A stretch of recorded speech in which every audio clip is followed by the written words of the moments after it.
China's new twin-seat J-20S may be stepping into a far bigger role than anyone expected.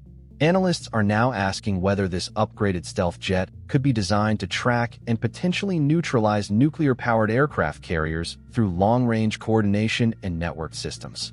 Why would China build a two-seat stealth fighter for that kind of mission? And what makes this shift so significant?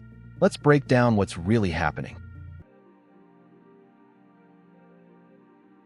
The most important change in the J-20S is the addition of a second operational seat, and that single modification may reveal its broader purpose.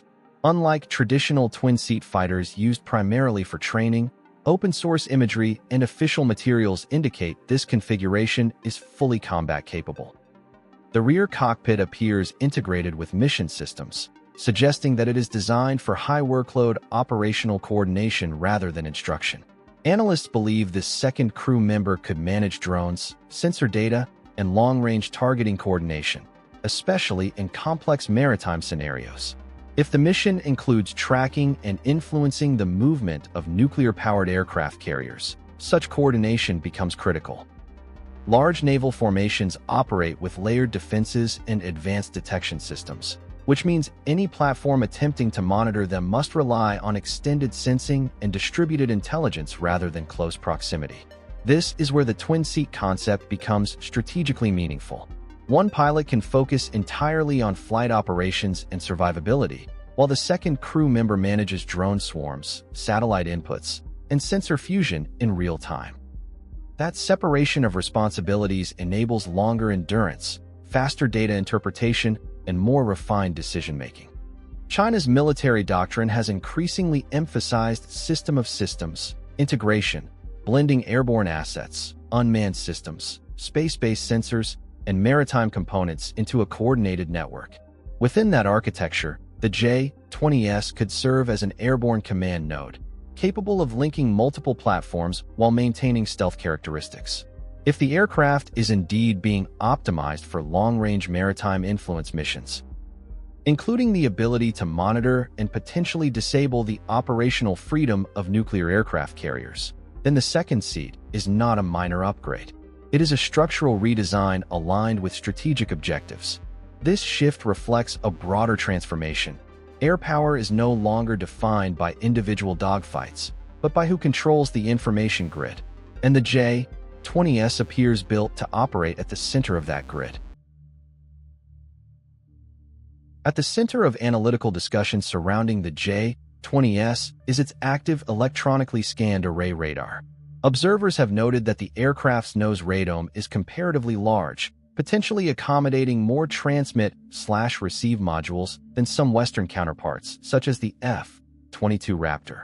Academic engineering principles establish that increasing module count can enhance detection range and signal clarity, assuming similar power efficiency and thermal management systems.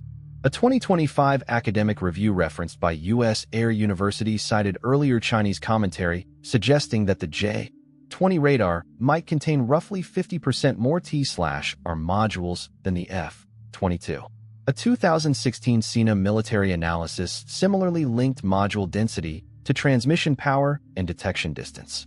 While exact figures remain subject to debate, the engineering logic is straightforward. Additional modules allow greater signal strength and finer resolution. However, radar effectiveness extends beyond raw hardware. Signal processing algorithms, resistance to electronic interference, and integration with other sensors are equally critical. Even a powerful array must operate within environmental and operational constraints. Detection range on paper does not guarantee operational advantage in real-world conditions. So how did analysts connect these radar characteristics to broader maritime scenarios? The answer lies in network integration. If the J-20S supervises multiple unmanned platforms equipped with complementary sensors, combined data streams can produce refined situational awareness. Instead of relying solely on its own radar, the aircraft could function as the central node in a distributed sensing architecture. This distributed model enhances resilience. Data collected from various altitudes and distances reduces blind spots and improves tracking continuity. The J-20SS role would then focus on processing, coordinating, and relaying information across domains rather than acting as a solitary detector. The significance of this capability is strategic rather than tactical. Long-range sensing expands decision-making time and flexibility. It allows planners to assess options without immediate proximity to contested areas. In that sense, the radar debate is less about numerical superiority and more about enabling integrated operations at extended distances. The phrase carrier hunter has gained traction in commentary, yet its meaning deserves careful interpretation. The J-20 airframe is longer than the F-22 and has been described as capable of operating in a high-payload configuration, sometimes called bomb truck mode. That suggests the ability to carry long-range air-to-surface systems internally or externally, depending on mission requirements. China's anti-access and area denial strategy aims to shape operational freedom in the Pacific. Within that context, an aircraft capable of extended sensing and coordinated targeting fits logically into maritime influence planning. If the J-20S oversees drones gathering reconnaissance across wide expanses, it could support long-range precision missions without requiring close approach. The emphasis is on expanding reach while reducing exposure through layered coordination. The theoretical process would involve multiple stages. Distributed drones collect surveillance data across maritime zones.